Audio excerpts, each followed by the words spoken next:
தம்பி மாடிக்கு போய் மட்டை கத்துறா. சரிண்ணா இந்தாண்ணா. தம்பி இதை வச்சுட்டியா போய் முழுக்கல் ஒரு 3 எடுத்துட்டு ஓடு. சரிண்ணா இந்தாண்ணா. ஐயா புது ஆளுநர் வேலைக்கு வச்சு இவ்வளோ பரபரப்பாக வேலை செய்கிறான். இதெல்லாம் நமக்கு செட் ஆகாதே. பேசாமல் கலவை போட சொல்லிடும். தம்பி இதை வச்சுட்டியா போய் கலவை போடு போ. சரிண்ணா. அதங்க வையா இங்கே வா. மொத்தம் இங்கே 10 கல் தான் அடுக்கணும், புரிஞ்சுதா? ஆனால் இது 5 நிமிஷம் வேலை தான். இன்னைக்கு ஒரு நாள் ஃபுல்லாக பண்ணுவேன். என்ன சொல்கிறேன்னு புரிஞ்சுதுல்ல? நாளை தூரத்தில் ஒரு பைப் இருக்குல்ல, ஆமாண்ணே, அங்கே போய் தண்ணி பிடிச்சிட்டோம். சரிண்ணா.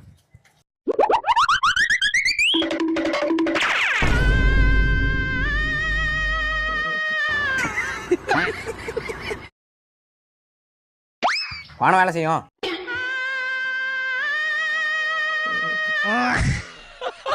சரி வை, லஞ்ச் டைம் வந்துட்டு போய்